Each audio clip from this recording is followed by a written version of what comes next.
3 seconds. That is how long it took my sister to destroy 4 years of practice, $2,000 of savings, and the only thing my daughter loved more than breathing. I watched the violin leave the hands of Vanessa, spin once in the warm yellow light of the recital hall, and crash against the marble floor near the front row. The neck snapped clean. The bridge popped off and skittered under a chair. And the worst part, the part that still wakes me up at 3 in the morning, was the sound that came after. Not silence. Applause. Polite, scattered, confused applause, because half the room thought it was part of the show, and the other half thought my sister had simply been clumsy reaching for her wine. My name is Adeline Carter, and I am 37 years old. On the evening of June 14th, 2025, I was standing at the back of the Whitman Recital Hall in Greenwich, Connecticut, holding a paper cone of cheap white roses and waiting for my daughter Posey to come back on stage for her second bow. Posey is 9. She had just finished playing a piece called Meditation from Ties, and she had played it so beautifully that an older woman 2 rows in front of me had quietly started crying into a tissue. I had been crying too, the silent kind, where your shoulders shake, but you do not make a sound because you do not want anyone to look at you. I was wearing a navy blue dress from a clearance rack, shoes that pinched my heels, and a smile I had been practicing in the mirror for a week, because I knew my mother and my sister were going to be there. I had not wanted them there. Posey had wanted them there. She was at the age where she still believed family meant something automatic, something you did not have to earn. She had handwritten the invitations herself, in purple gel pen, with little music notes drawn around the edges. She had given one to my mother, Lorraine, and one to my sister, Vanessa, and one to my Aunt Bee, and one to the neighbor across the hall from our apartment, Mr. Hollies, who was 81 and had taught Posey how to whistle. Everyone had said yes. Even my mother, who had not been to anything of mine since I graduated from college in 2010. The recital was supposed to be the proudest night of the life of Posey. She had been chosen as one of 4 soloists out of 80 kids in the program.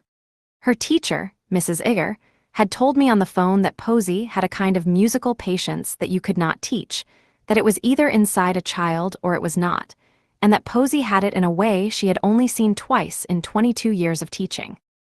I had written that sentence down on a sticky note and put it on the bathroom mirror, because there are days when you need a sentence like that to keep going.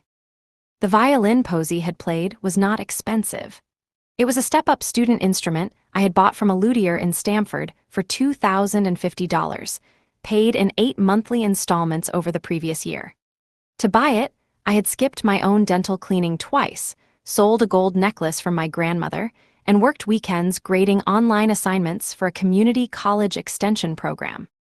The violin had a small nick on the lower bout where Posey had bumped it against a music stand during her very first lesson, and she had cried so hard about that nick that I had told her it was a beauty mark, that all the best violins had them, and she had believed me. She had named the violin Juno. When Posey walked off stage after her bow, she walked toward the front row, where Vanessa was sitting in the aisle seat with a glass of white wine balanced on her knee. The hall did not technically allow drinks in the main auditorium, but Vanessa had brought hers in from the lobby reception and nobody had stopped her, because Vanessa is the kind of woman people do not stop. She is 41, 6 feet tall in heels, blonde the expensive way, and she has the voice of a person who has never been told no by anyone who mattered to her. She was married, at that point, to a man named Brennan Voss who owned 3 car dealerships in Westchester County, and she liked to mention this at least twice in any conversation lasting longer than 10 minutes. Posey walked toward her aunt because Posey loved her aunt. I had never been able to figure out why. Vanessa had not given Posey a birthday present since Posey was 4. Vanessa had once told a waiter in front of Posey that she had no children of her own because she preferred a clean house. But Posey, being 9, being the kind of child who still believed that love was a renewable resource, had wanted Vanessa to see Juno up close. She held the violin out, neck first, the way Mrs. Igger had taught her, with 2 hands, careful, reverent. What happened next happened so fast that I have replayed it maybe 400 times, and I still cannot decide if Vanessa meant it. She reached for Juno with her right hand, the one that was not holding wine, and as she took it, her left hand jerked, and the wine glass tipped, and she let out a small theatrical gasp, and instead of catching the wine glass, she let go of Juno. The violin fell. It hit the marble at an angle I will never forget. The crack was not loud. It was small and clean, like a dry branch breaking in winter. Posey did not scream. That is the thing I want you to understand. My daughter, who had cried over a nick the size of a grain of rice, did not make a single sound. She just stood there with her hands still out, as if the violin might come back to them. And around her, people clapped. Slow at first, then more, because Vanessa had stood up and was laughing in a bright high way, and saying, oh my goodness, what a klutz I am," and people thought it was a moment. A charming little spill. The famous tall woman in the red dress being theatrically clumsy on her sister night. I was already moving. I do not remember crossing the aisle. I remember dropping the roses and stepping on one of them and feeling the stems snap under my heel. I remember Mrs. Igger rising halfway out of her seat near the stage with her hand over her mouth. I remember a man behind me saying, "Oh dear," in a quiet, shocked tone, the only person in the room, I think, who actually understood what he had just seen. I got to Posey. I knelt down on the marble next to Juno. The neck of the violin was hanging by the strings, which had not broken, so the body and the head looked like two parts of an animal that had been hit by a car and was somehow still connected. I picked up the bridge first, because that was the smallest piece, and put it in the palm of my hand. I picked up a small curl of wood that had come off the side. I did not look up at Vanessa. I could not yet, because I knew if I looked up at her in that moment, I would do something that I could not take back. And Posey was watching me, and whatever I did in the next 10 seconds was going to be the thing Posey remembered about her mother for the rest of her life. So I looked at Posey. I said very quietly, "Juno is going to be okay." I said it like a fact. I said it the way my own father, before he died in 2009, used to tell me that thunder was just clouds clapping. Posey nodded, one small nod, and then her face did the thing where it tried to hold and could not, and two enormous tears fell straight down her cheeks without bending, the way tears only fall when a child is trying not to cry in public. That was when my mother stood up. Lorraine Carter, 64 years old, in a cream-colored pantsuit and the pearl earrings my father had given her on their 20th anniversary, rose from her seat in the second row, looked down at me kneeling on the marble with the pieces of Juno in my hands, and said, in a voice that carried, "Well, accidents happen. Are you still renting that shabby apartment in Bridgeport, sweetheart? Because honestly, this is what I mean when I say you set the child up for disappointment." And the room, which had been clapping, went very, very quiet. Bridgeport? She had said Bridgeport the way other people say landfill. The hall was small enough that the word reached every corner, and I watched a ripple of small flinches move through the audience, the kind you see when someone tells a joke that lands wrong at a funeral. Mrs. Igger was still half standing. Mr. Hollies, 3 rows back, had gripped the armrests of his seat like he was about to push himself up and walk over, and at 81 with his bad hip that would have been a journey. I felt, for one long second, every eye in the room land on me, on the dress I had bought on clearance, on the knees of me on the marble floor, on the broken violin in the hands of my daughter, on the pieces of my life that my mother had just labeled out loud for an audience of strangers. I want to tell you something about myself that matters for the rest of this story. I had not always lived in a 1-bedroom apartment in Bridgeport. I had grown up in a 5-bedroom colonial in Darien, with a pool and a piano nobody played, and a mother who threw cocktail parties for 40 people every December. My father, Theodore Carter, had been a tax attorney with a small firm in Stamford, the kind of man who wore the same brown loafers for 15 years and brought me a vanilla milkshake every Friday after work. He died of a heart attack in the driveway of our house on October 19, 2009, when I was 21 and a senior at Wesleyan. Vanessa was 25 and already engaged to Brennan. My mother was 48, and it turned out, completely unprepared to be alone. What my mother did in the 6 months after my father died was something I did not understand until much later. She sold the house. She sold his firm to his partners for, I found out years later, about 40% of what it was actually worth, because she wanted the money fast. She gave Vanessa, as a wedding gift in the spring of 2010, a check for $400,000 to help her and Brennan buy their first house in Rye, New York. She gave me, when I graduated from Wesleyan 2 months later, a card with $200 in it and a note that said, "Time to stand on your own feet, sweetheart. Your father spoiled you." I had not been spoiled. I had been loved. There is a difference, and my mother, I came to realize, had never quite known the difference, because nobody had ever loved her the way my father had loved me, and she could not forgive either of us for it. I worked. I was good at working. I got a job in 2010 at a small data analytics firm in Stamford as an entry-level analyst, making $38,000 a year. I shared a 2-bedroom apartment in Norwalk with a girl named Rena who worked in fashion buying. I ate ramen and I learned SQL on weekends, and I took night classes at the University of Connecticut Stamford campus for a master's in applied statistics, which I finished in 2014. By 2015, I was a senior analyst at a larger firm in White Plains, making $92,000 a year. By 2016, I had met a man named Daniel Reyes, a high school physics teacher from Bridgeport, at a wedding of a mutual friend, and by the spring of 2017, I was pregnant, and by the summer of 2017, we were married in the backyard of the parents of Daniel, with 34 guests and a taco truck. My mother came. She wore black, she left before the cake. Posey was born on December 3, 2015, 2 years before the wedding actually, because I am telling this out of order, because that is how memory works. Daniel and I had Posey first and married second, and my mother had never quite forgiven that either. Daniel died in a car accident on Interstate 95 on February 11, 2020, when Posey was 4 years old. A truck driver fell asleep at the wheel near the Bridgeport exit. Daniel was on his way home from a Tuesday night chess club he ran for his students. He had texted me at 8:42 that night to ask if we needed milk. He died at 9:11. The police came to my door at 10:30. I was holding a cup of tea. I dropped the cup. The tea soaked into the hallway runner, and I never got the stain out, and when I finally moved out of that apartment 2 years later, I left the runner behind because I could not bring myself to throw it away or take it with me.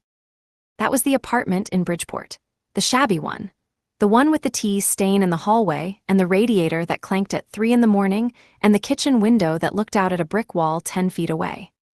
After Daniel died, I moved Posey and me into that apartment because the rent was $1,200 a month, and I did not yet know what my financial situation actually was, and I needed to be careful. I cut everything. I cut cable, I cut my gym membership, I cut the dinners out, I cut the new clothes. I kept 3 things. I kept the violin lessons for Posey, which started when she was 5 because she had pointed at a violin in a children of the book and said the word like it was magic. I kept therapy for me once every 2 weeks with a woman named Dr. Pham who saved my life in ways I will never be able to repay. And I kept investing. This is where the story gets interesting, and I want you to hear it carefully, because my mother, standing in that recital hall asking if I was still renting that shabby apartment, did not know any of what I am about to tell you. In 2018, 2 years before Daniel died, I had left the analytics firm in White Plains and joined a small startup in Stamford called Halberd Analytics. There were 9 of us. The founder was a woman named Imogen Rowe, who had previously sold a company to Oracle and was, by any measure, one of the smartest people I had ever met in my life. Halberd built predictive risk models for mid-market insurance companies. The work was hard and the hours were long and the pay was a small step down from what I had been making, $84,000 a year. But I had taken the job because Imogen had offered me something the larger firm never would, which was equity. I had been given, on my first day, 4% of the company in the form of stock options that would vest over 4 years. In 2018, 4% of Halberd Analytics was worth, on paper, about $40,000. I told nobody.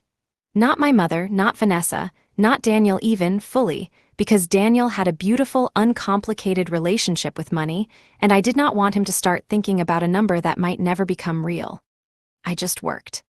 When Daniel died in 2020, Halberd was 3 years old and worth about $8 million on the last funding round, and my 4% was worth around $320,000 on paper, completely illiquid, meaning I could not touch any of it.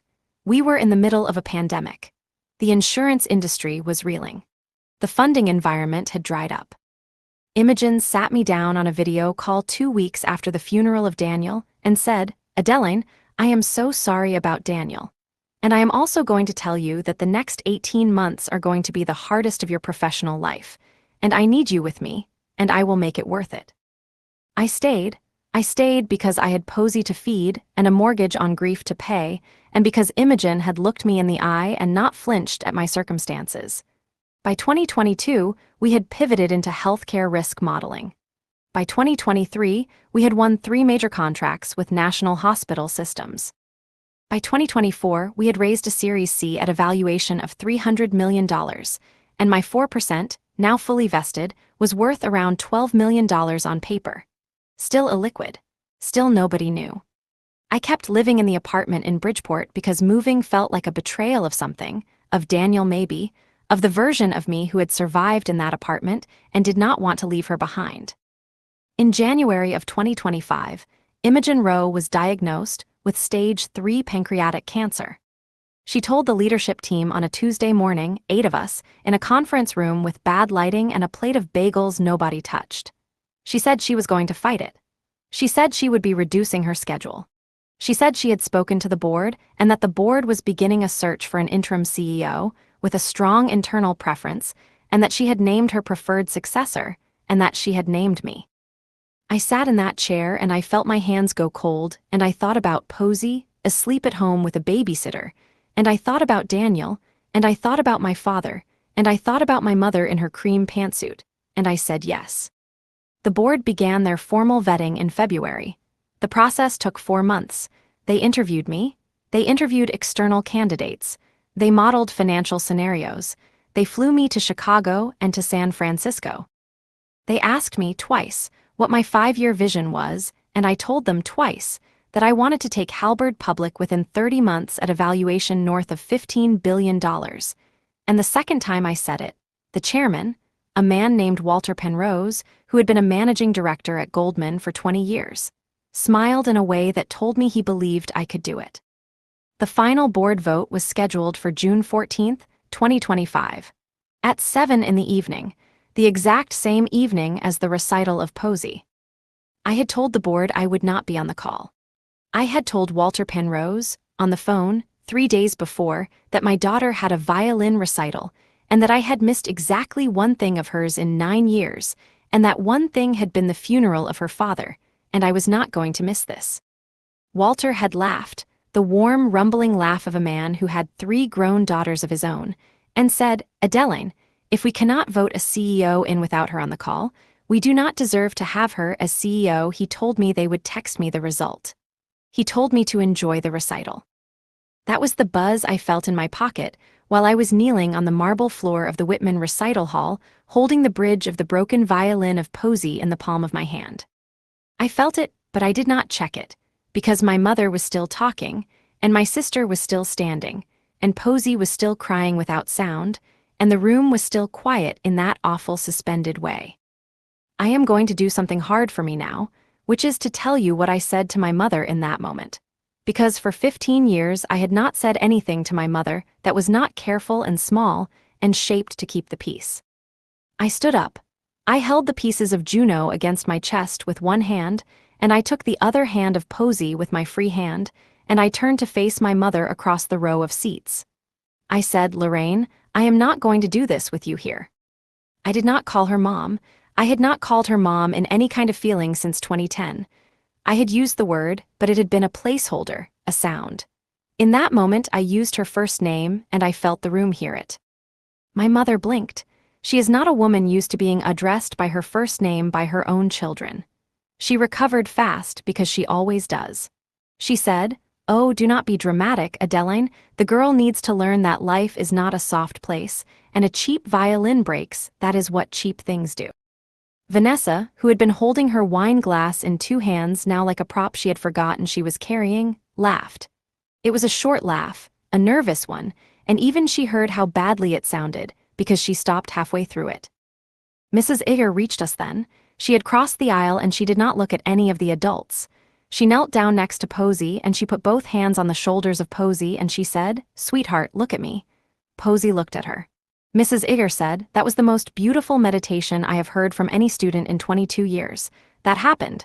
That is real. That is yours. Nobody can take that. Okay." Posey nodded, very small. Mrs. Igger stood up. She turned to my sister, and Mrs. Igger is maybe 5'2" on a good day, and she said, very evenly, "You need to leave this hall. Right now, both of you." My mother made a sound like someone had stepped on her foot. She said, "Excuse me, who do you think you are talking to?"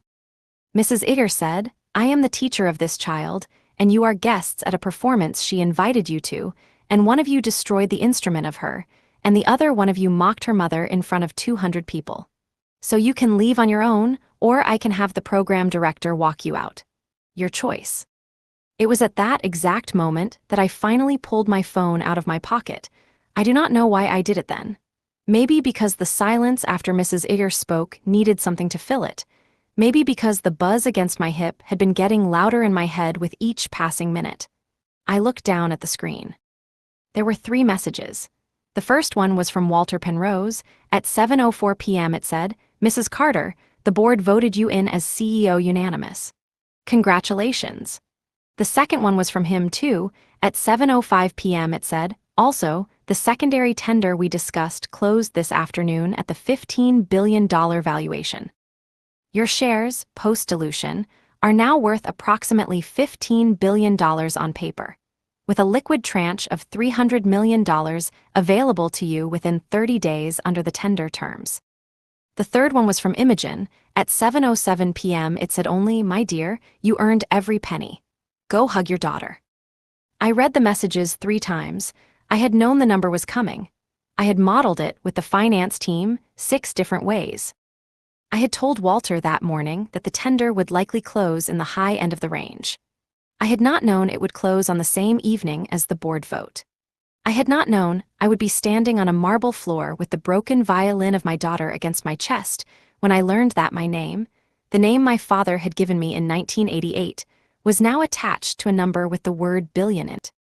I put the phone back in my pocket. I did not say anything about it, not yet. I looked at Vanessa. I said, "Vanessa, you are going to leave this hall, and tomorrow you are going to pay for a new violin for Posey, and that new violin is going to cost what Mrs. Igger tells you it should cost, and you are going to deliver it to her teacher in person, and you are going to apologize to my daughter in front of her teacher. And after that you are not going to see her again until she is grown and she decides for herself if she wants you in her life." Vanessa opened her mouth. I held up the hand that was holding the bridge of Juno. I said, "No, you do not get to talk in this moment. You broke something tonight that did not belong to you, and you are not going to break anything else of mine for the rest of my life." I turned to my mother. I said, "Lorraine, the apartment in Bridgeport that you just called shabby was the place where I raised your granddaughter alone after my husband died. You did not come to the funeral. You sent flowers." The card said, with sympathy, "Lorraine, not love, not mom. Sympathy, like I was a coworker you barely knew. I have not asked you for anything in 15 years. I am not asking you for anything tonight. I am telling you to leave." My mother stared at me. For 1 second I saw something move in her face that I had not seen since 2009, something almost like recognition, the way you look at a person you used to know and have just realized has been standing in front of you for a long time. Then it was gone, and she said, "Fine. Fine. Come on, Vanessa." They walked out. The whole room watched them walk out. Vanessa stepped on a rose petal on her way to the door, the same rose I had dropped, and the heel of her left her print on it in white. Mrs. Igger turned to Posey. She said, "Would you like to come backstage with me for a minute, sweetheart? There is a quiet room, you can sit.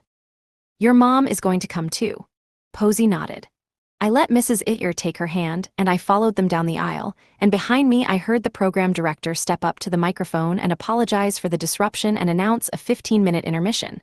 And someone, somewhere in the middle of the room, started clapping for Posey, the right kind of clapping this time, the slow building kind, and by the time we reached the door at the side of the stage, the entire hall was on its feet. In the quiet room backstage, Mrs. Igger left us alone for a moment. Posey sat in a folding chair with her hands in her lap. She looked at the pieces of Juno, which I had placed gently on a small table next to her. She said, "Mommy, can Juno be fixed?" I knelt in front of her. I said, "Sweetheart, I am going to be very honest with you because you are old enough. I do not know if Juno can be fixed. The neck is broken in a place that is hard to repair. But I want you to know something. We can get you a new violin. Any violin you want. Any violin in the world." Posey looked at me carefully. She said, "Mommy, we do not have that kind of money." I took her hands. I said, baby, we do now. She did not understand. How could she? I did not fully understand either. I just held her hands, and I looked at the broken pieces of Juno on the table, and I thought, this is the night. This is the night everything changes. The drive home that night was 42 minutes, from Greenwich back to Bridgeport, on I-95 northbound, the same stretch of highway where Daniel had died. I had driven that stretch 1,000 times since 2020, and I never stopped noticing the exit where it had happened, exit 27A, and I never stopped putting both hands on the wheel as we passed it. Posey was in the back seat in her concert dress with the pieces of Juno wrapped in a wool blanket on the seat next to her. She had cried herself to sleep before we got to Stamford. The blanket had been in the car for 2 years. It had been the blanket Daniel kept in his trunk for emergencies. I drove with the radio off. I thought about my mother. I thought about Vanessa. I thought about the number Walter had texted me, the number that did not feel like a number yet, because numbers that large stop being numbers and start being something else, a kind of weather pattern, a thing that exists around you without quite touching you. I thought about the fact that the rent on my apartment was due in 2 weeks, and that I would still pay it the same way I always did, by transfer from my checking account, because some habits do not break just because the ground underneath them does. When I got home, I carried Posey upstairs and put her to bed in her concert dress because I did not have the heart to wake her. I sat on the edge of her bed for a long time. The radiator clanked at 1 in the morning, on schedule. I went to the kitchen and made myself a cup of tea and stood at the counter and let it get cold without drinking it. At 1:47 a.m., my phone rang. It was Imogen. I picked up. I said, you should be asleep. She said, so should you. How is your daughter? I told her everything. I told her about Vanessa and the violin and my mother in the cream pantsuit and the word shabby and the rose petal under the heel of Vanessa. I told her about the bridge of Juno in the palm of my hand and the silence of Posey and Mrs. Igger kneeling down. I told her about reading her text message at 7:07 p.m. with a broken violin against my chest. Imogen listened. She did not interrupt. When I was finished, she said, Adeline, I want to tell you something that I have been thinking about for a while. When I was 32 years old, my father took out a second mortgage on his house without telling my mother and gave the money to my brother to start a restaurant. The restaurant failed. My mother found out 2 years later when the bank started calling. She never forgave my father. My father died 3 years after that, and my mother lived another 11 years, and in those 11 years she did not say his name once. Not once. I used to think that was tragic. Now I think it was the only honest thing she ever did. I did not say anything. Imogen said, I am not telling you to cut your mother off. I am telling you that you have permission. From me, if you need it from someone, you have permission. I said thank you. She said, also, congratulations. Tomorrow is going to be the strangest day of your life, and I want you to know that I am proud of you, and that I picked you for this not because you are smart, which you are, but because you are the only person I have ever worked with who could carry a number like the one you are about to carry without losing yourself in it. We hung up. I went and sat in the chair next to the bed of Posey, and I watched her sleep until the sky outside the window started to gray, and then I got up and I made coffee and I started writing a list. The list said this: 1. Find a luthier who can look at Juno tomorrow. 2. Find Posey a new violin within 1 week. 3. Hire a financial advisor, a tax attorney, and an estate planning attorney by the end of the month. 4. Do not change anything else about how Posey lives for at least 6 months. 5. Decide what to do about my mother and Vanessa. I stared at item 5 for a long time. Then I wrote 6. Do not decide tonight. Posey woke up at 7:30. She came into the kitchen still in her concert dress, which was wrinkled now, with her hair coming loose from the bun Mrs. Igger had pinned the night before. She climbed onto a chair, and she did not say anything for a long time, and then she said, Mommy, did last night really happen? I said, yes, baby, it really happened. She said, is Aunt Vanessa in trouble? I thought about this carefully. I said, Aunt Vanessa did something wrong. And the grown-ups in her life are going to handle it. You do not have to think about that. Your only job is to be 9 and to eat your breakfast and to think about what color you want your new violin to be. She thought about it. She said, do they come in colors? I said they come in different woods, which is sort of like colors. Some are darker and some are lighter. There is one called spruce that is almost golden. She said, I want golden. I said, then we will find you golden. At 9 that morning, while Posey was watching cartoons on the small television in the living room, I called Mrs. Igger. She picked up on the second ring. She said, Adeline, before you say anything, I have already called my luthier in Manhattan, and he can see Juno today at 3 p.m. His name is Mr. Oral Petrick. He is the best in the Northeast for this kind of repair. He will not promise anything, but he will look honestly.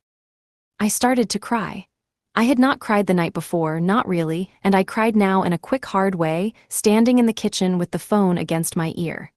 Mrs. Igger waited. When I could talk again, I said, thank you, and I have to tell you something, about me, about what happened last night after. I told her. I told her about the text message and the number. I told her because I had not told anyone yet who was outside the company, and I needed to say it out loud to a real person in my real life. And Mrs. Igger, of all the people I knew, was the one who had stood in front of my daughter the night before and said, that was real, that is yours, nobody can take that. Mrs. Igger was quiet for a long time. Then she said, Adeline, you are going to be a very rich woman now. And money does not change people, but it does turn up the volume on whatever they already were. So I want to say to you what I said to Posey last night, but for you, the mother you have been to that child for the last 5 years, that is real. That is yours. Nobody can take that. Whatever happens next, do not let the money rewrite the woman. I said I will not. She said, good. Now bring the violin to my studio at 1 p.m. and we will drive into the city together. I want to be there when Oral looks at Juno. I hung up. I went into the living room and I sat on the couch next to Posey and I watched cartoons with her for 20 minutes, and I did not look at my phone, and I did not think about my mother, and I did not think about Vanessa, and I just sat there with the warm weight of my daughter against my side and thought, this is the thing. Whatever comes next, this is the thing. At 10:30 my phone rang. It was my sister. I let it ring. I let it go to voicemail. The voicemail icon appeared.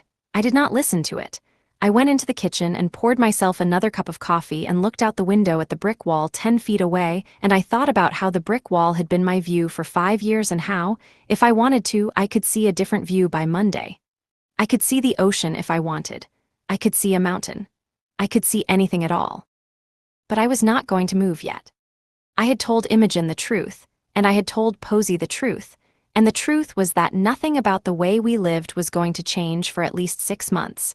Because the woman I had been in this apartment was the woman I wanted Posey to remember. And you do not honor a woman like that by running out of her house the moment you can afford a better one. At 11 o'clock the phone rang again.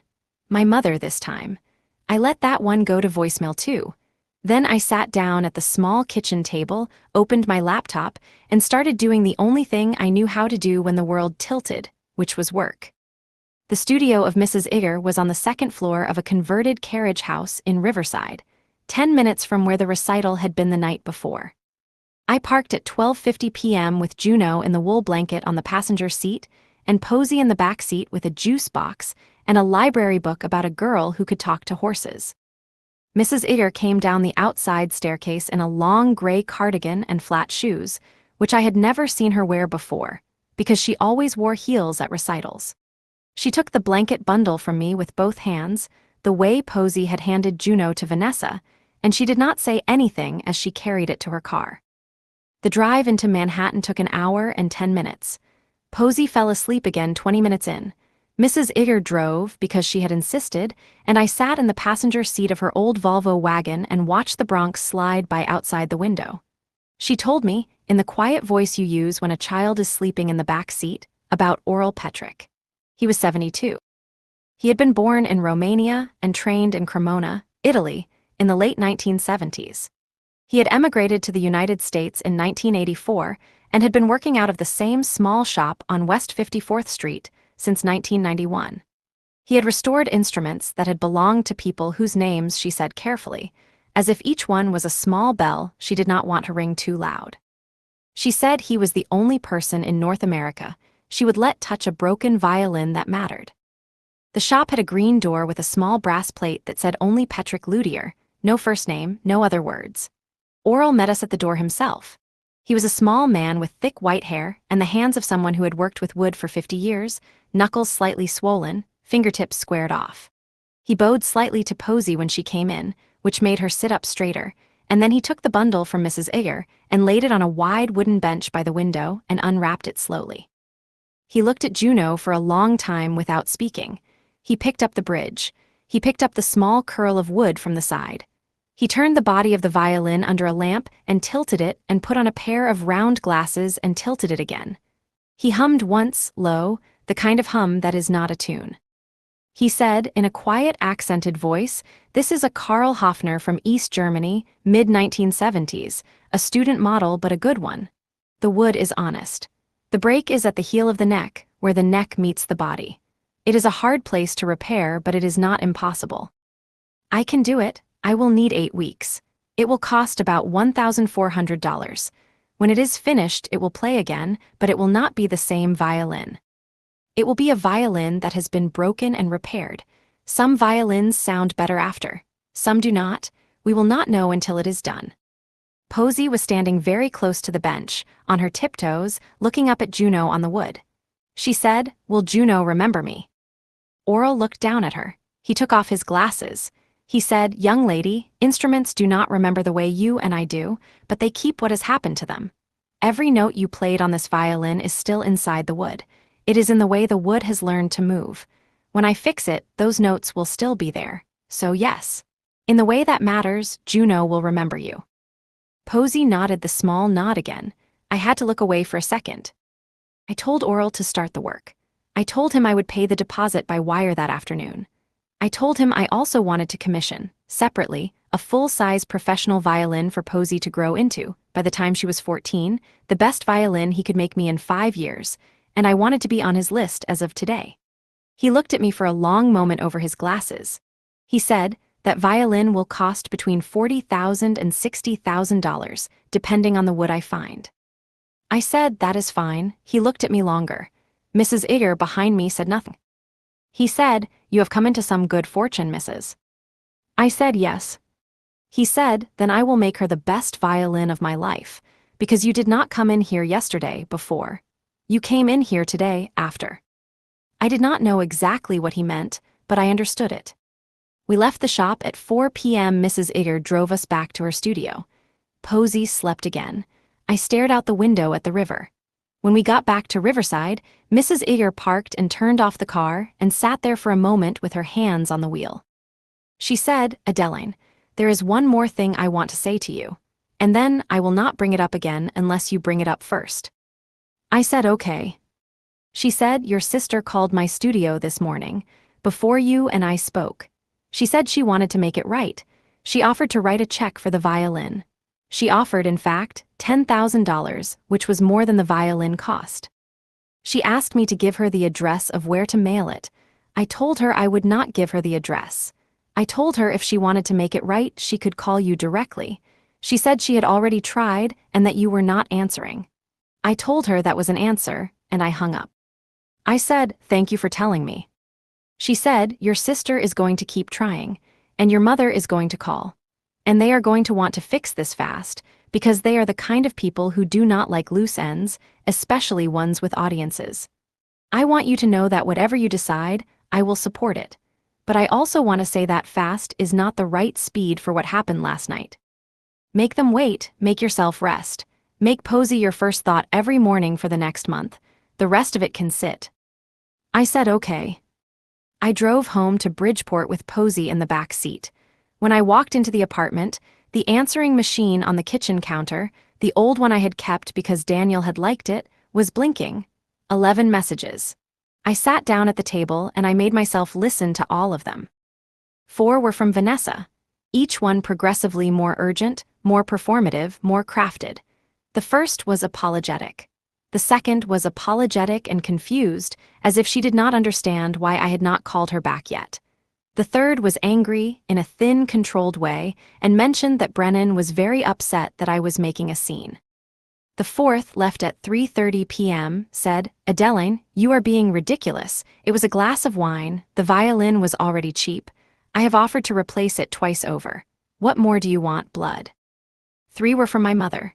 The first was clipped and formal and said only, Adeline, please call me. The second, an hour later, was the same sentence said with more weight. The third, left at 2 p.m., was longer. She said, Adeline, I have thought about last night, and I want to say that I should not have used the word shabby. That was not the word I meant. I meant that I worry about you and the child, and I express it badly, I always have. Your father was better at this. Please call me back. I do not want to fight. 2 were from Aunt B, the sister of my mother, who had been at the recital and who I had not actually spoken to in 18 months. She said, in both messages, in her small, careful voice, Sweetheart, I saw what your mother and your sister did last night, and I want you to know that I saw it, and I am sorry, and I am here if you want to talk. She was 78 years old, and she had never spoken against my mother in front of me. She was speaking now.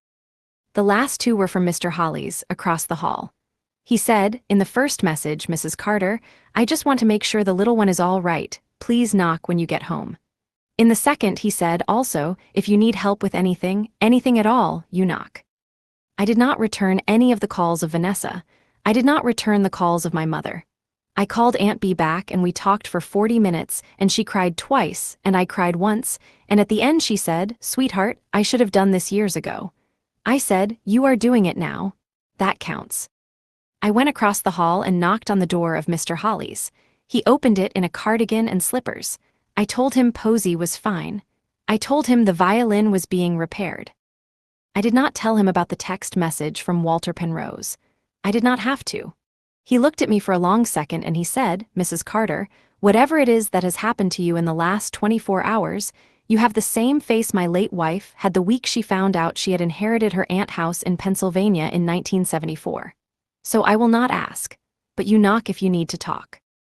I went back into my apartment. Posey was at the kitchen table coloring a picture of a violin in gold crayon. I sat down across from her. She looked up. She said, Mommy, what color is your favorite? I said gold, baby. Today, gold.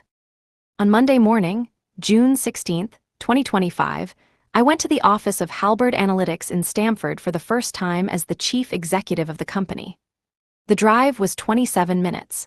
I wore the same navy blazer I had worn for 3 years and a pair of dark jeans and the necklace Daniel had given me for our first anniversary, a small silver star on a thin chain. I parked in the same spot I had parked in for 7 years, 3rd row from the back, because the closer spots were for visitors.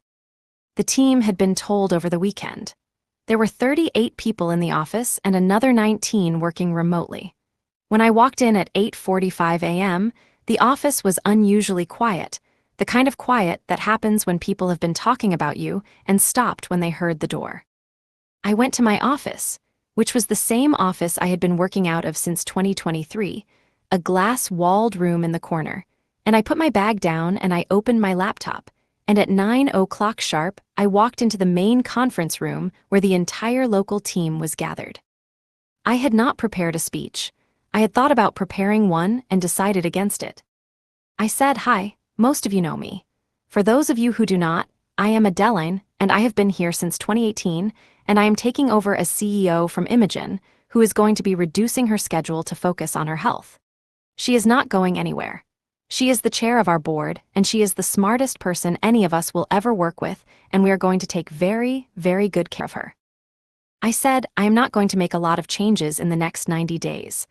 I am going to listen, and I am going to learn the parts of this company that I do not know as well as the parts I do, and I am going to ask each of you, one at a time, in person, what is working and what is not. I want this to be a place where, when you walk in on a Monday morning, you feel like you are walking towards something. That is the only metric I really care about. I said the tender offer closed on Friday. Most of you saw your accounts update over the weekend. Some of you are now, on paper, very wealthy. I want to say something about that, which is that money will not change why we do this work. We do this work because there are families in hospitals right now who are getting better outcomes because of the models we built. Whatever you do with the money, do not let it move the reason. The money is a result. It is not the reason. I said last thing. On Saturday night, my 9-year-old daughter played a violin solo at her recital. After she finished, my sister broke her violin on purpose. I am telling you this not because it is your business, but because some of you will hear about it, because my brother-in-law has business connections in Westchester and people talk. So I want you to hear it from me. I am dealing with it. I am fine. My daughter is fine. The violin will be repaired. The family situation is going to take longer. I tell you this also because I want you to know that the person you just made CEO is the kind of person who, on the night she got the call from the board, was kneeling on a marble floor picking up the pieces of a broken violin. That is the person you got. That is the person you are going to keep getting. The room was quiet for a moment, and then somebody started clapping, and then everybody did, and I thought about the clapping in the recital hall on Saturday night, the wrong clapping, and how this clapping was the right kind, the kind that came after. And I let myself stand there and take it for 10 seconds, and then I said, okay, back to work, and people laughed and got up. I spent the rest of the day in meetings. At 12:30 p.m., my assistant, a young man named Hugo, came into my office and said, "Mrs. Carter, there is a woman in the lobby who says she is your sister and that she needs to see you."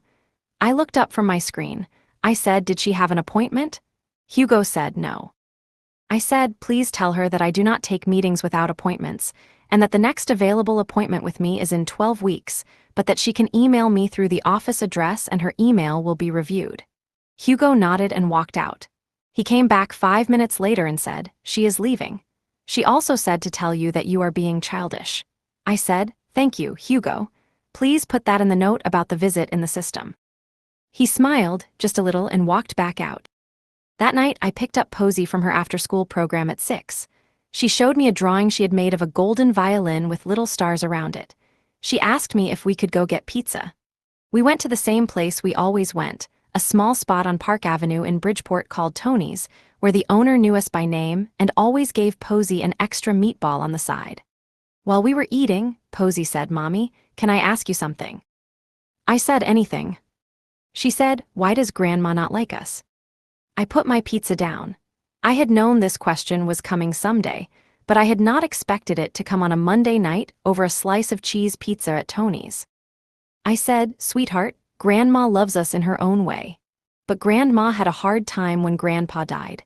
And after that, she became a person who is hard for me to be around. And I think she knows that. And I think that makes her treat us in ways that are not kind, because when she is unkind to us, she does not have to feel bad about herself." Posey thought about this. She said, "That is a sad way to live." I said, "Yes, baby, it is." She said, "Does that mean I will not see her anymore?" I said, "I do not know yet. I have not decided. What I have decided is that for a little while, you are not going to see her, and you are not going to see Aunt Vanessa. And during that little while, you and I are going to do some things together that are just for us. Okay." She said, "Okay."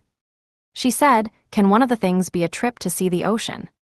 I said, "Yes, the first weekend in July, you and me, anywhere on the ocean you want." She said, "Cape Cod."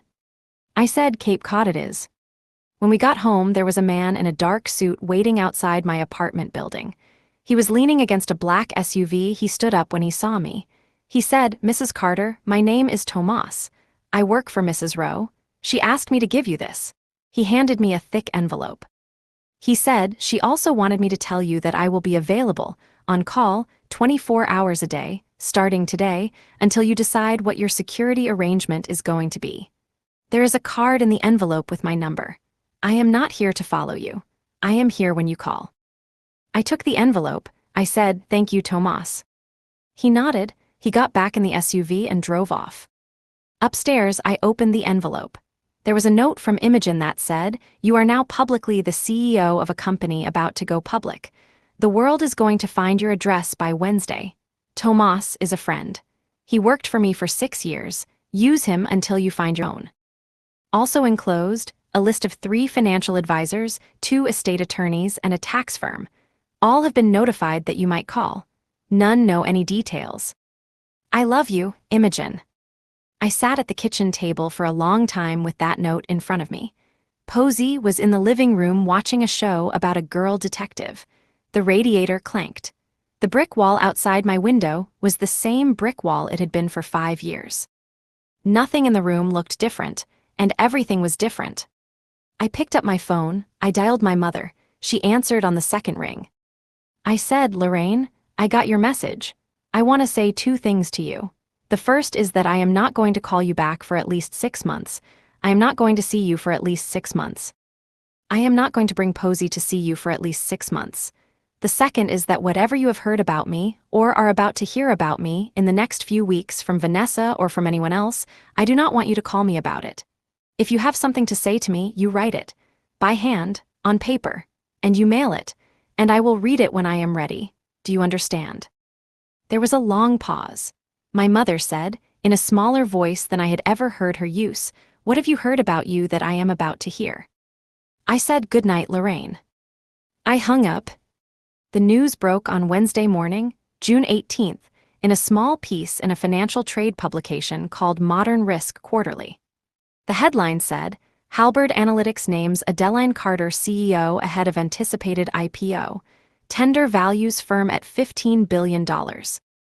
By Wednesday afternoon, a slightly larger piece had run in the business section of the Hartford Courant, with a photograph of me from the company website, taken in 2023, in which I was wearing the same navy blazer I had worn into the office on Monday.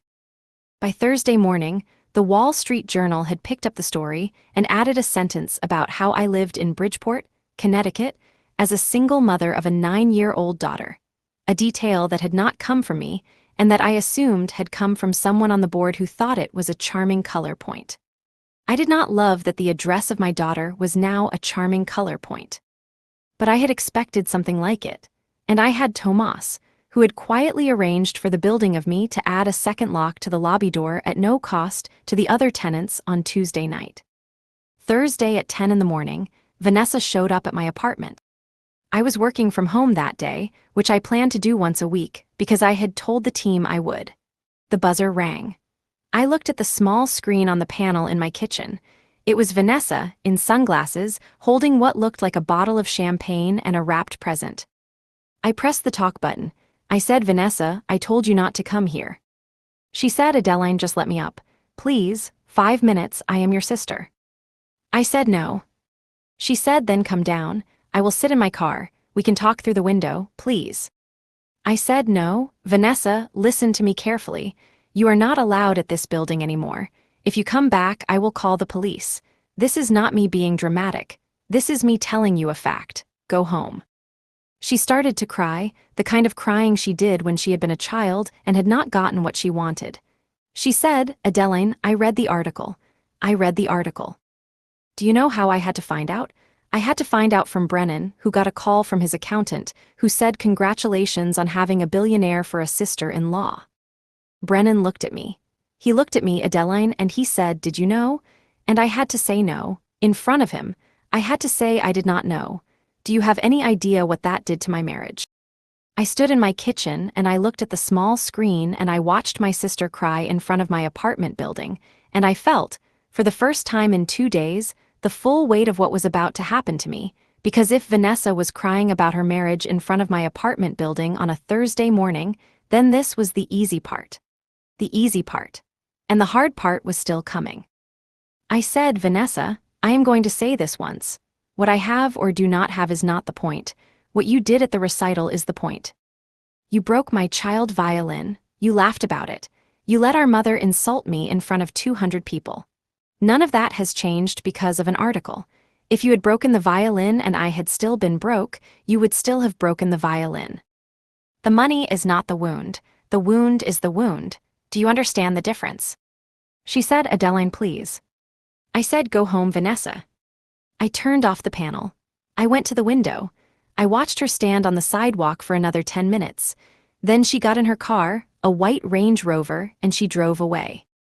I sat down at the kitchen table and I called Tomas. I told him what had happened. He said, "I will have a man at the building from now until you move." I said, "I do not want a man at the building, I want my building." He said, "Mrs. Carter, your sister is the easy one. By Saturday there will be 3 other people. By next week there will be 10. The man at the building is a kindness to your neighbors as much as to you." I said, "Okay, thank you." On Friday I had lunch with Imogen at her house in New Canaan. She looked thinner than she had 2 weeks before. She made us tea. She had a list, written by hand, of the things she wanted to talk about. We talked for 3 hours. At the end of it, she said, Adeline, I want to say one thing about your mother. I know you said 6 months. I want to gently suggest that you go longer. I want to suggest a year. And I want to suggest it not because she does not deserve a chance, but because you do not deserve a deadline. You set 6 months because part of you is still trying to be a good daughter. A good daughter is fine, but a healthy daughter has no deadline. Let it be when it is, or let it not be. I said, okay. She said also, your sister will keep trying, she will try harder. She will try more creatively. At some point, she will go to a journalist. At some point, she will try to leverage a public sympathy story. You need a public relations person on retainer by Monday. I have a name. I will send it to you tonight. I said, okay. She said, last thing, you have not asked me about Imogen. I said, I am asking now. She said, the chemo is hard. The doctors are honest. They have given me a 30% chance at 5 years. They have given me a 60% chance at 2. I am going to try, Adeline. I am going to try hard. But I want you to know now, while I am still able to be very clear, that you are the person I want running this company even if I live another 20 years. That is not because I am dying. That is because you are the right person. Do you hear me? I said, I hear you.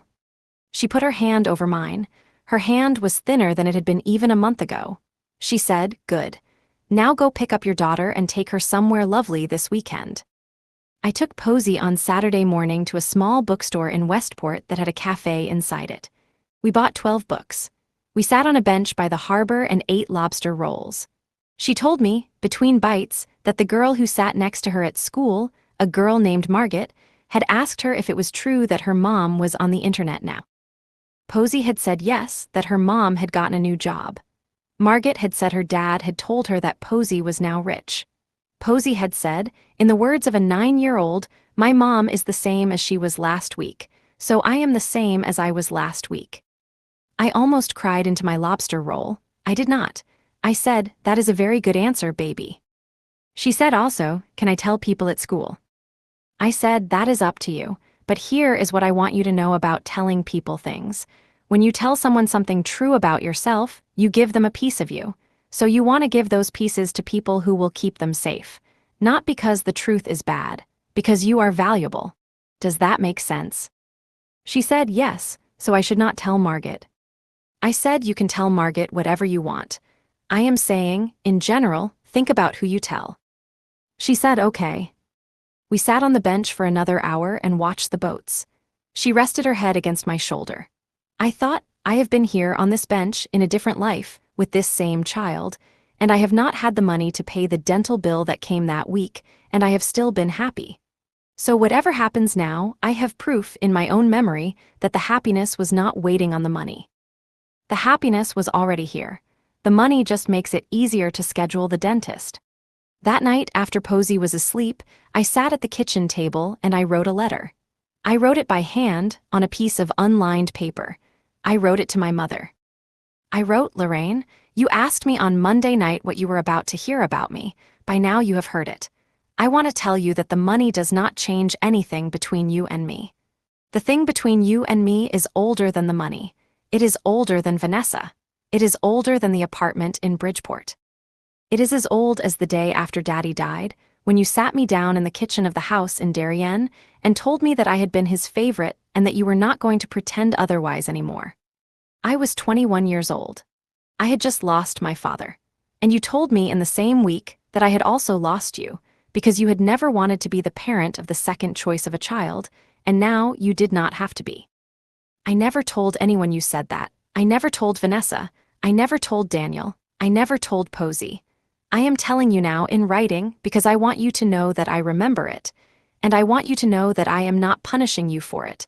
I am simply, finally, believing you. You do not have to write back. If you do, I will read it. Take your time. Adeline. I read the letter twice. I put it in an envelope. I put a stamp on it.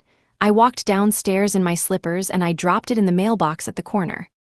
When I walked back upstairs, the man Tomas had hired, who was sitting in a small folding chair by the lobby door reading a paperback, nodded at me. I nodded back. I went upstairs. I went to bed. For the first time in 15 years, I slept without dreaming about my mother. The next 2 weeks were a blur of motion that I am not going to describe in full, because most of it was the kind of work that does not make for good storytelling. Calls with lawyers and bankers and a public relations firm and a security consultant and the head of human resources at Halberd. What I will tell you about is the day, on July 2nd, 2025, when Vanessa sent the email. It was a Wednesday. I was in my office in Stamford. The email came in at 11:17 a.m. to my work address, which had not been hard to find because it was on the website. The subject line said, "Family." The body of the email was 4 pages long. I read it once. Then I called Hugo into my office and I asked him to print it. He printed it. I read it again on paper because I had learned in the last 2 weeks that things felt different on paper, slower, more like something you could decide about. The email said, in summary, the following: that Vanessa had been thinking a lot about what had happened at the recital, that she felt I had blown the event out of proportion, that the violin had been an accident, that our mother, Lorraine, while occasionally harsh, was a 64-year-old widow who had lost her husband 15 years ago and was alone in a big house and deserved compassion, not exile. That Vanessa was prepared, in good faith, to fund a new violin for Posey at any price point, up to and including a Stradivarius, if I would only consider returning to family contact. That Vanessa had also been thinking about the financial situation. Vanessa sent an email suggesting family fairness. She requested funds for our mother and the struggling marriage business of Vanessa, ending with a reminder that our shared time was limited. Instead of feeling anger, I called Aunt B. She revealed that after the death of the father in 2009, the mother received nearly $4 million from insurance and property sales. She gave Vanessa over $1 million across various years. She gave me $200. Aunt B, the future executor, showed me the will. Everything, including the house worth $2 million and $800,000 in cash, belonged to Vanessa. I received nothing but a vague sentence claiming I was provided for. I asked Aunt B to document these facts in writing and promised a small trust fund in gratitude for her consistent support. I replied to Vanessa, I refused to fund the business of Vanessa or our mother. I confirmed I would cover the repair costs for the violin of Posey using my own hidden funds. I forwarded the email to my attorney, Sloan Beckett, for the legal record. A profound quiet settled over me instead of the expected rage. I spent the evening supporting the practice of Posey, then wrote a private note explaining that money serves as a boundary tool and a way to protect love. On July 18, 2025, a letter arrived from the mother. She admitted to constructing a false narrative about my pride for 15 years, which excused her cruelty at the recital. She detailed 3 permanent changes. First, she altered the will to donate the property of Westport to a charity supporting widows. The remaining cash would go equally to Posey and the non-existent children of Vanessa, ensuring Posey received the full amount. Second, she sold her jewelry to fund a music program in the name of my late husband Daniel. Third, she asked Vanessa to leave the house after recognizing the entitled behavior of her youngest daughter mirrored her own past actions. The mother asked for nothing in return. I placed the letter beside the old sympathy card from the funeral and decided to take a year before deciding on a response. In August, the luthier Mr. Oral Petrick announced the repaired instrument was ready. Posey played the violin in his shop with remarkable maturity. The wood resonated with a new clarity. Back home, I filed the email from Vanessa with my legal counsel. I then told Posey we would move to a small house in Fairfield with a dedicated music room. She asked if we would remain ourselves. I assured her that addresses change, but the bond of our family never does. On September 13, 2025, I purchased the house in cash against financial advice. I simply wanted to own the space after years of renting. We brought only essential items. I left the apartment of Bridgeport with a thank you note for the next resident and instructions to be kind to Mr. Hollies. The neighbor soon joined us for Friday dinners. He listened to the music of Posey and remarked that his late wife would have admired the child. I finally felt the silence I had earned. I wrote to my mother in October. 1 letter. I did not say much. I said that I had received her letter and read it. I said that I was not ready to see her and that I did not know when I would be. I said that if she wanted to write to Posey on her birthday in December, she could, and that I would read the letter first, and if it was kind, I would give it to Posey, and that Posey could decide if she wanted to write back. I said that this was all I was offering, and that it was not a step toward anything, and that I needed her to accept it as the thing itself. She wrote a card to Posey on December 3rd. I read it. It said, "Dear Posey, your grandmother is sorry for the night of your recital. I hope you are 9 years and 1 day old today and that you are doing something you love. Your grandmother." I gave it to Posey. Posey read it and put it in a box on her dresser. She did not write back. I did not push her to. She was 9, and these were her choices to make, and I was not going to organize her feelings for the convenience of any adult. Vanessa, I am told, divorced Brennan in November. I am told this by Aunt B, who calls me every Sunday afternoon. Vanessa moved into a 1-bedroom apartment in Stamford, where she lives now, and is, by all accounts, deeply unhappy. I do not know what she does for work. I do not ask. The last time she tried to contact me was in early November, through a letter she sent to my office, which Sloan handled. The letter, Sloan told me, was a confused mix of an apology and a request. I did not read it. Sloan wrote back on my behalf, a short letter that said only, "My client has received your correspondence and has no response at this time. Please direct all future communications to this office." Vanessa has not written since. In late November, Imogen had a scan that came back better than her doctors had expected. The tumor had shrunk. The doctors said this did not mean she was cured. It meant she had more time than they had thought. She called me from her house in New Canaan, and we cried on the phone for almost 10 minutes, and at the end of it she said, "Adeline, I am going to come back to the office part-time in January, just 2 days a week, and you are not allowed to give me my old office back. I want a smaller one. I want to be a person who works for you now." I said, "Okay, Imogen. I will give you the smallest office on the floor and I will charge you rent."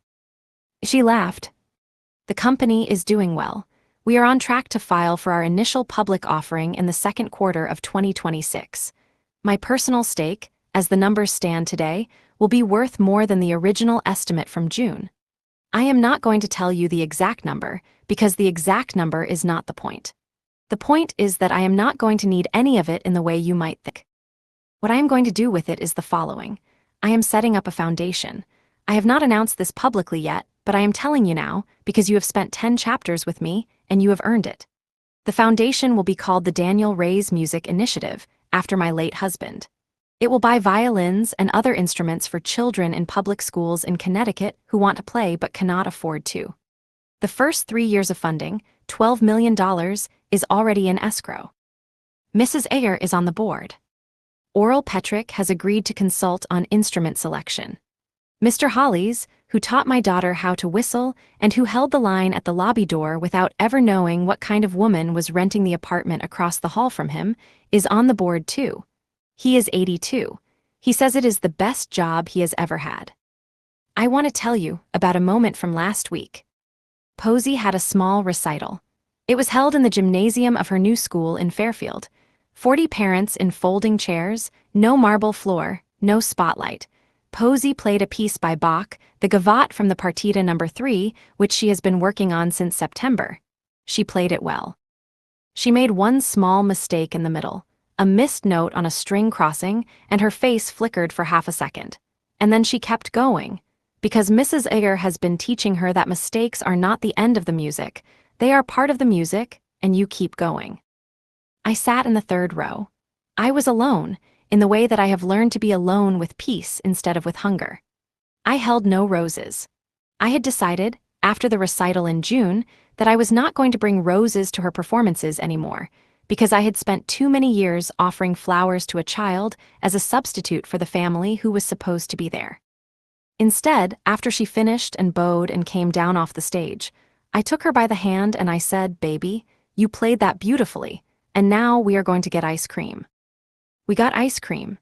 We sat in the car in the parking lot of the ice cream place, and she ate a chocolate scoop, and I ate a vanilla scoop, and she said, "Mommy, my hands smell like rosin and chocolate," and I said, "That is the smell of a good night." That night, when she was in bed, I went into the room I have made into my home office, and I sat at my desk, and I looked out the window at my own yard, which has a maple tree in it that turns gold in October, and I thought about the night of the recital in June. I thought about the moment I stood up off the marble floor with the bridge of Juno in my hand and turned to face my mother. I thought about the buzz in my pocket. I thought about how the buzz had not been the moment. The moment had been kneeling down.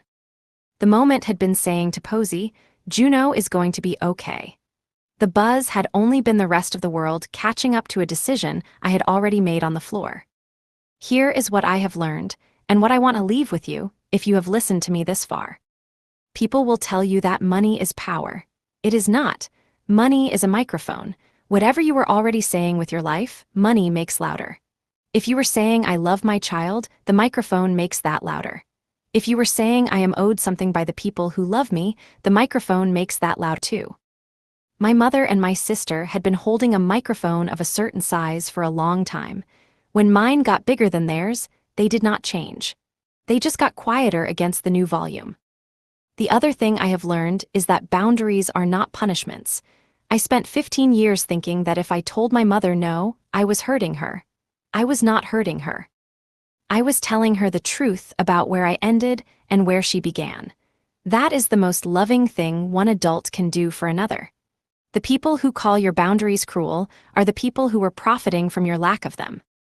The last thing I have learned, and this is the one I want to say most carefully, is that the night your family breaks your child violin is not the night your family breaks. Your family broke a long time before that. The violin is just the moment you stop being able to pretend. Pay attention to your moments. They are usually smaller than you think. A word in a hall, a glass of wine on a knee, a sentence on cream-colored stationery, a nod from a teacher who saw what you saw. And if the moment comes and you are kneeling on a marble floor with the pieces of something precious in your hands, I want you to remember what I remembered. The thing in your hands is broken. The child watching you is not. What you do in the next 10 seconds is what the child remembers. So do the thing that the child can carry. Stand up. Say the true thing. Walk out with your head where it belongs. The violin can be fixed. Sometimes it sounds better after. If this story meant something to you, I would love it if you would like this video and subscribe to the channel, because there are more stories coming, and I read every comment. And if you have ever had to walk away from family to protect your child, or if you have ever been the child in the room when the adults broke something that mattered, I would love to hear your story in the comments below. We are not alone in these rooms. We just sometimes forget that other people are sitting in their own rooms, listening. Thank you for sitting in mine.